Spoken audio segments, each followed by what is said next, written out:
বিভিন্ন পাবলিক বিশ্ববিদ্যালয় থেকে একজন শিক্ষার্থীর পিছনে বাৎসরিক আয় ব্যয় ধরা হয় আপনার 2.5 লক্ষ টাকা সামথিং।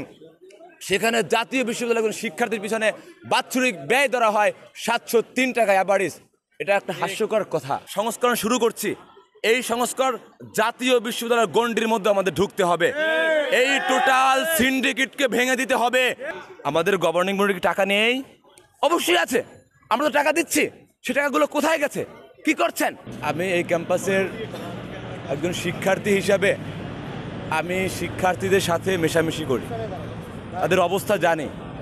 আমার বন্ধু ধনী আছে, গরিব আছে, মধ্যবিত্ত আছে, নিম্ন মধ্যবিত্ত আছে, বিভিন্ন পেশা শ্রেণী মিলিয়ে আমরা এখানে পড়াশোনা করি, তাদের অবস্থা জানি। আমাদের কষ্ট আমাদের বন্ধুদের সাথে শেয়ার করি, তার কষ্ট আমাদের কাছে শেয়ার করে। দিন শেষে হচ্ছে একটা শিক্ষার্থী শুধু ঢাকার আঙিনার মধ্যে থেকে যে এখানে পড়াশোনা করতে আসে ঠিক এমনটা কিন্তু নয়। এখানে বাংলাদেশের বিভিন্ন জেলা অঞ্চল থেকে, ইভেন প্রত্যন্ত অঞ্চল থেকে এখানে পড়াশোনা করতে আসে। তো সেই জায়গা থেকে একটা শিক্ষার্থীকে নিয়ে আমাদের শিক্ষক মহল, গভর্নিং বোর্ড কতটুকু তাদের ভাবনা চিন্তা আছে সেটা আমাদের অনেক প্রশ্নবিদ্ধ রয়েছে। সেই প্রশ্নবিদ্ধর জায়গা থেকে, একজন সচেতন শিক্ষার্থীর জায়গা থেকে আমরা বলতে চাই, একটা শিক্ষার্থী যারা আমার বিবিএতে পড়ে তারা 25,000 টাকা সেমিস্টার ফি দেয়। সে কতটুকু বাংলাদেশের প্রেক্ষাপট অনুযায়ী শিক্ষায় গুণান্বিত হচ্ছে, কতটুকু শিক্ষা সেবা পাচ্ছে, কতটুকু গবেষণাগার পাচ্ছে না। কিন্তু একই সাথে এখানে অনেকগুলো ডিপার্টমেন্ট আছে, তারা যে বেতনগুলো দিচ্ছে, আমাদের কথা হচ্ছে আমরা যে বেতন দিচ্ছি সেখানে বাংলাদেশের এতগুলো শিক্ষা প্রতিষ্ঠান, জাতীয় বিশ্ববিদ্যালয় এতগুলো প্রতিষ্ঠান, সেখানে বাংলাদেশের জাতীয় বিশ্ববিদ্যালয়, এটা শুধু আমার প্রতিষ্ঠানকে কেন্দ্র করে বলছি না, আমি জাতীয় বিশ্ববিদ্যালয়কে টানবো এখানে। কারণ বিভিন্ন পাবলিক বিশ্ববিদ্যালয় থেকে একজন শিক্ষার্থীর পিছনে বাৎসরিক আয় ব্যয় ধরা হয় আপনার 2.5 লক্ষ টাকা সামথিং। সেখানে জাতীয় বিশ্ববিদ্যালয়ের একজন শিক্ষার্থীর পিছনে বাৎসরিক ব্যয় ধরা হয় 703 টাকা অ্যাভারেজ। এটা একটা হাস্যকর কথা, হাস্যকর জায়গা। আমরা এই যে ছোট্ট একটা আন্দোলন, এটা হতে পারে ক্যাম্পাস কেন্দ্রিক, আমরা কিন্তু জাতীয় বিশ্ববিদ্যালয় সংস্কারের জন্য যাব। আমরা শুধু ক্যাম্পাস দিকে তাকাই রইনি। একই সাথে বলতে চাই, যেহেতু এই প্রতিষ্ঠান থেকে আমাদের সংস্করণ শুরু করছি, এই সংস্কার জাতীয় বিশ্ববিদ্যালয়ের গণ্ডির মধ্যে আমাদের ঢুকতে হবে। এই টোটাল সিন্ডিকেটকে ভেঙে দিতে হবে। আমরা জীবন দিয়েছি, রক্ত দিয়েছি।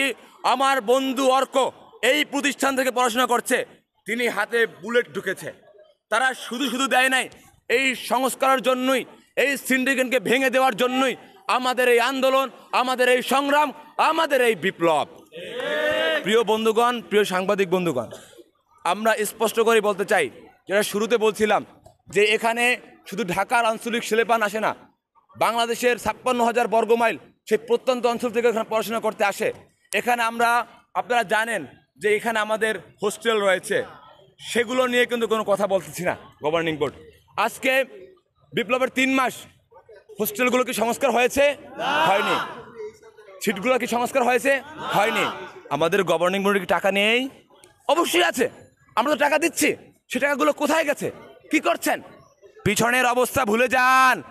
যেখানে এখানের প্রতিষ্ঠার সাথে সংশ্লিষ্ট যারা রয়েছেন, তারা শুধু প্রতিষ্ঠান থেকে ব্যবসা বাণিজ্য করেন নাই, এই যে বেতন বাণিজ্য এটা তো করেছেনই, এই আশপাশ মহল থেকেও কিন্তু বাণিজ্য করেছেন, তারা চলে গেছে। আপনারা কিন্তু এখানে বসতে আইসেন না, আমরা কিন্তু আপনাদেরকে চিনি, বুঝি। আমরা কিন্তু স্পষ্ট করে বলতে চাই, যে বা যারা এই সিন্ডিকেটকে আবার নতুনভাবে তৈরি করতে চায়, তাদের কিন্তু এই ছাত্র জনতা মেনে নিবে না, স্পষ্ট কথা। একই সাথে আর একটা কথা বলতে চাই, কারণ একটা কথা বললে আনুষঙ্গিক কথা বলতে হয়। একটা শিক্ষা প্রতিষ্ঠান যেখানে 28,000-এর মতো শিক্ষার্থী রয়েছে, সেই শিক্ষা প্রতিষ্ঠানে আমাদের এই ছোট্ট একটা ক্যাম্পাস, সেখানে আপনি ঢুকেন ক্যাম্পাসের ভিতরে, রিক্সা, ভাসমান দোকান থেকে শুরু করে মনে হয় যাতা একটা অবস্থা। এখানে মনে হয় চুরির আস্তানাঘর, ছিনতাইয়ের আস্তানাঘর। একটা শিক্ষা প্রতিষ্ঠানের সামনে ওই অবস্থা নিরসন করে একটা শিক্ষা মুখর পরিবেশ তৈরি করতে হবে। সেখানে আমার ভাই বন্ধুরা আমরা চা খাবো, আড্ডা দিব, পড়াশোনা গবেষণা করব, এমন একটা পরিবেশে আমাদের ক্যাম্পাসের সামনে তৈরি করতে হবে।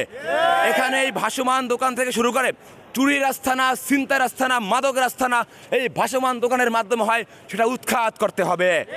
আমাদের যখন পুরাতন অধ্যক্ষ স্যার চলে যাওয়ার পরে নতুন অধ্যক্ষ ম্যাম আসে, উনি আমাদের প্রতিশ্রুতি দিয়েছিল যে আমাদের যেই দাবিগুলো ছিল সবগুলো মেনে নেবে। আমাদের কলেজে অন্যান্য ঢাকার এবং বাংলাদেশের অন্যান্য কলেজ তুলনায় বেতন, ভর্তি এবং ফর্ম ফিল আপের যে টাকাটা, এটা হিউজ পরিমাণে অনেক কলেজ থেকে রীতিমতো অনেক বেশি।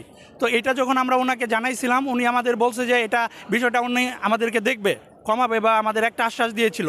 কিন্তু রীতিমতো গত পরশুদিন আমরা একটা নোটিশ পেয়েছি, যেটা হলো যে আমরা ইতিপূর্বে যেভাবে পড়াশোনা করে আসতেছি, যেমন ভর্তির টাকা কমিয়ে, তারপর বেতন, তারপর ফর্ম ফিল আপের টাকা যেভাবে আমরা স্যারদের মাধ্যমে আবদার করে কমিয়ে আসতেছি, এই নোটিশটা দিয়ে ওনারা পুরোপুরি এটা বন্ধ করে দিয়েছে। তো উনি কিন্তু ওনার প্রতিশ্রুতি রাখে নাই। এখন আমাদের এবং আমাদের যে ছোটো ভাই যারা আছে সবার আমাদের একটাই দাবি যে আমাদের ভর্তির সময় যেই টাকাটা, তারপর আমরা যেই বেতনটা দেই, তারপর ফর্ম ফিল আপের যে টাকাটা, এটা অন্যান্য কলেজ তুলনায় অনেক বেশি। এই টাকাটা আমাদের সংস্কার করতে হবে, কমিয়ে আনতে হবে। এবং আমাদের এখানে আমাদের ছোটো ভাইরা একটা দাবি নিয়ে আসছে, 9 দফার একটা, এই দাবিটা আমাদের মেনে নিতে হবে।